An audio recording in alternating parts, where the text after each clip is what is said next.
Hi everyone. So for today we have a 10-year-old male child who is diagnosed with a spastic quadriplegic CP. We reached out to the clinician who's asked the question to understand a few more details and we've assimilated all of them in a slide so you all can read it and have a better understanding of his entire profile. His clinical presentation is mainly characterized by reduced oro-motor abilities, reduced expressive and receptive language skills and difficulties in swallowing, especially on thin liquids.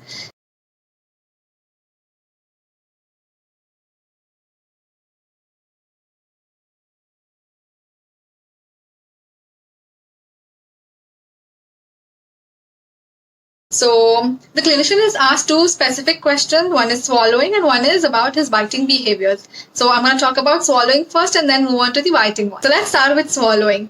The mother is currently feeding him only pureed consistencies because that is the only consistency that he's being able to manage. So from our end, the very first thing that we definitely need to do is give him an intensive oro-motor program. We've already made one video with a detailed oro-motor exercises and everything. So y'all can just go back and watch that video to get a better understanding. And also using different tastes and temperatures will definitely help. But before that, please understand the sensory piece of the child you are working with an autist. Work closely with an autist to understand whether he is a hyposensory kid or a hypersensory kid and accordingly plan your goals. And moving on to the second part, which is posture. Posture is very important when it comes to feeding because a proper posture will improve the effectiveness of chewing and swallowing safely. So I've attached a slide which demonstrates a couple of postures and also explains them.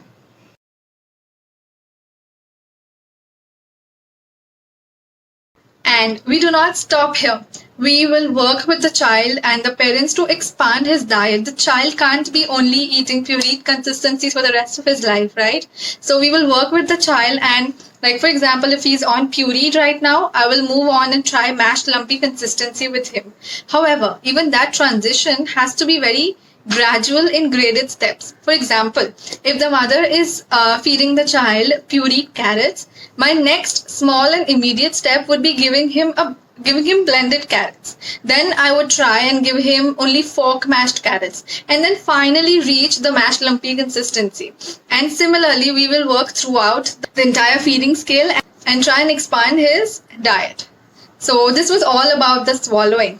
Moving on to the second question, which was about biting. The important thing to understand here as a therapist is to know, is the biting a reflex which was not inhibited over the years, or is it a behavior which is developed over the years? And how will you understand that? By taking a detailed case history. That's like a highlight here. Because having tonic and phasic bite reflexes in cerebral palsy children is very common. So take a proper case history to understand what it is. However, in our case, we know that it's a biting behavior. I'll tell you why. Because firstly, the biting has increased in the last 3 months, that is during the lockdown. So much that he's almost bitten off the orange and blue chewy tubes.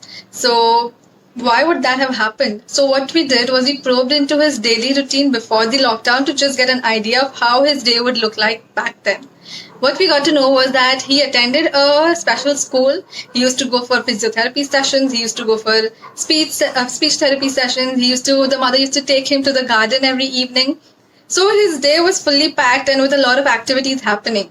And now what's happening?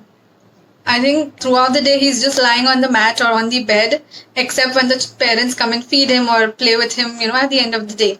That's the only interaction that he gets.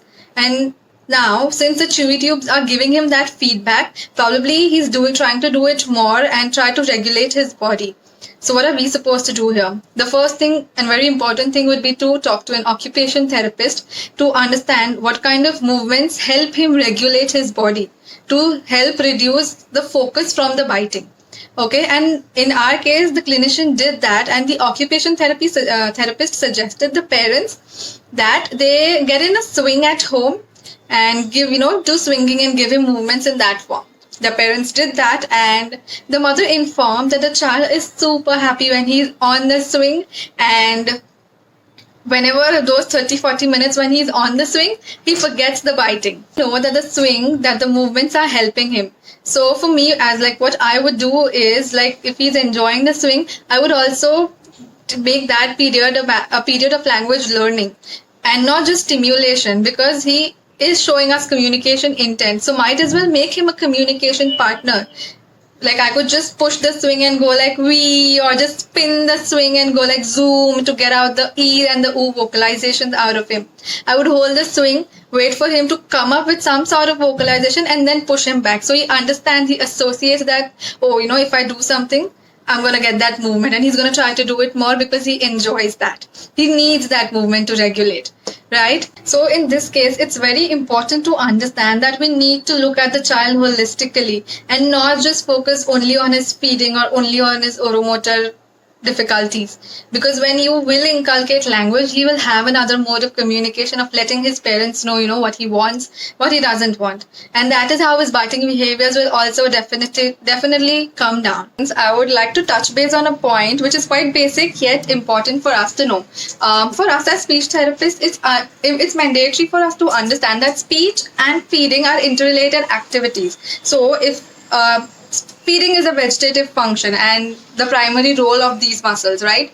And that's why when a child has feeding difficulties, he will most likely also have difficulty producing speech sounds. And I know it's quite a basic fact. However, what generally happens is when we see such a child, the oro-motor, the feeding issues are so severe that we generally make language a secondary goal, especially in kids of this age range. Like this particular kid, he is 10 years old.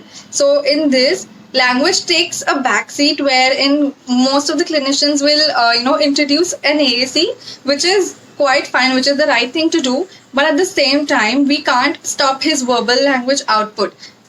It's the clinician's skill to judge the child and understand if we can expect more verbal output from him.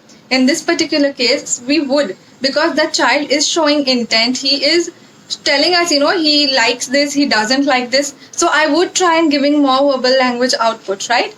And in fact, when he does, develop language, I will indirectly also be helping the muscles which are again involved in feeding, to improve, which will in turn also improve his feeding skills. So I hope you all learned something from this video. If you all have any doubts or anything more to add on, please write to us or comment down below.